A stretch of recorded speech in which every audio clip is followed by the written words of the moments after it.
Hi everyone, good afternoon and welcome to this daily reflection from Salisbury Cathedral here on Friday, last Friday in August 2020.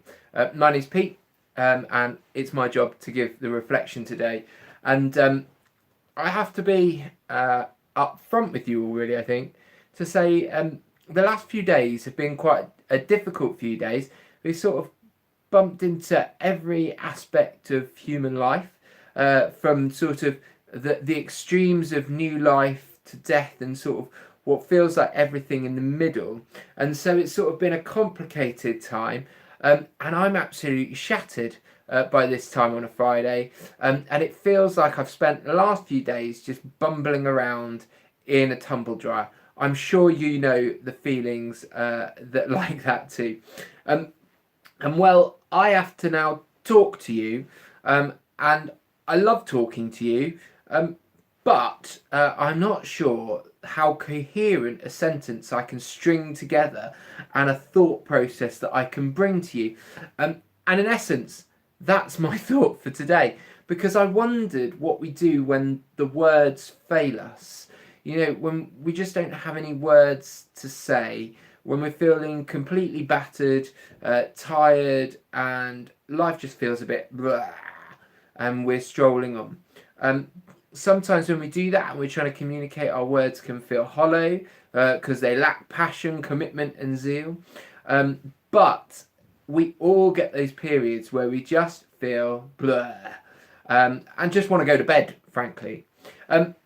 But I want to share with you one of the absolute blessings that, even in this season of blur for the last day or two, one of the blessings I have of living here, and to be honest, probably one of the blessings you have in somewhere in close proximity to you.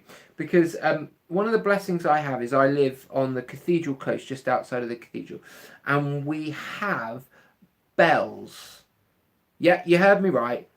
Bells in the cathedral that chime throughout the day. I find it one of the biggest blessings to have the bells that chime, because, you know, there's a consistency to them, there's a rhythm, there's a pattern, and they ring out each and every hour. No matter how I feel, no matter what's going on, the bells ring out.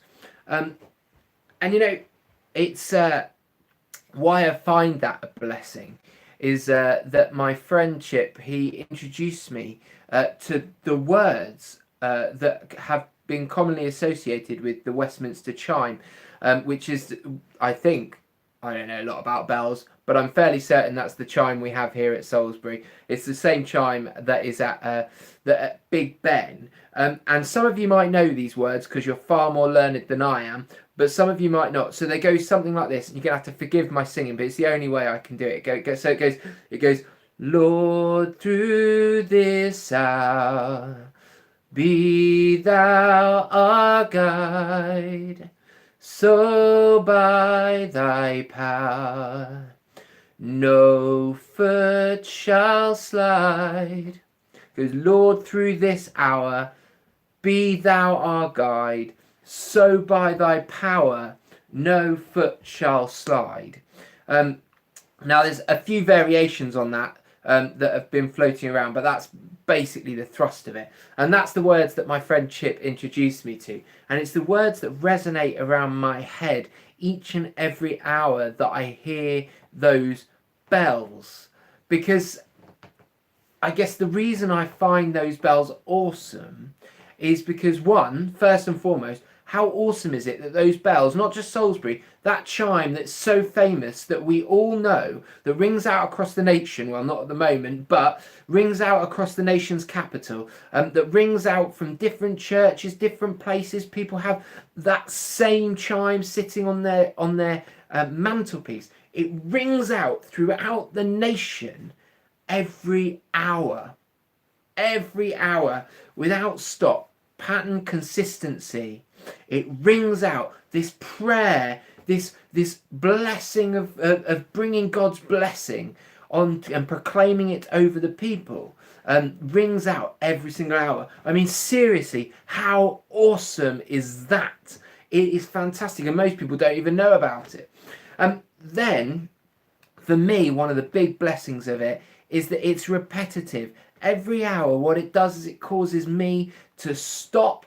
It causes me to look up and to remember that God is there, that he does guide, and we ask him for his presence, his blessing to guide our steps, to guide our conversations, even when we're feeling shattered, even when we're feeling tired, when we're feeling just like we've been through a tumble dryer, that God is there. He does guide, and we need his power in our lives. It places us in a right framing in the world, that there is one who is above it all.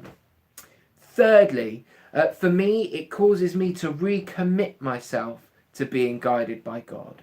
So this prayer causes me to stop, it causes me to look up, and it causes me to recommit myself to God each and every hour.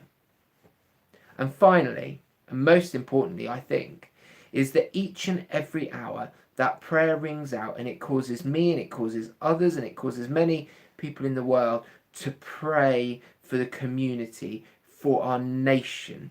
It causes a sea of prayer. As the believers of God, as the followers of Christ, prayer is the bedrock of all we should be doing. And those chimes ring out and remind us and call us to prayer. Prayer for our community, prayer for our nation, prayer for our world. That the Lord would be with us through the hour to come. That the Lord would guide us. That he would send his power. And that through his power no one shall slide. That all shall know his name. That is a prayer that we can get on board with every single hour. So there you go. I think it's fascinating because in the times when the seas seem to be battling around, we're searching in the world. So many of us are searching in the world for something that grounds us, something that centers us, something that causes us to pause. You know, there's so many people exploring things like mindfulness and other things. And, you know, prayer and the act of prayer, the act of a pattern of prayer, of consistency of prayer, grounds us, it centers us, and it causes us to pause. And that being enforced, if you like, by a big chiming bell that rings out across the nation is an awesome thing. It's an awesome discipline. I think we all know we instinctively need that sort of a pattern in our life, so that when words fail us, when everything is stripped away, when we question everything around us, we can stop and we can fall back on the goodness of God. Not all of you get the privilege of living outside of Salisbury Cathedral, but I wonder, is there something that is the same or equivalent to the Salisbury Cathedral bells that bring you that pattern of prayer and centering to your life? Is there something that calls you to reflect, to pause, to center, to look upwards? Can you embed that in your life? Can you press that reset button every hour, that no matter what's going on, you can remember that Jesus is Lord? That's all I've got for you today. I hope you have a great weekend if you're watching this live. If you're catching up at another point, I hope you're having a great time. I will catch you again next week. God bless you all. May you know his blessing upon you. God bless.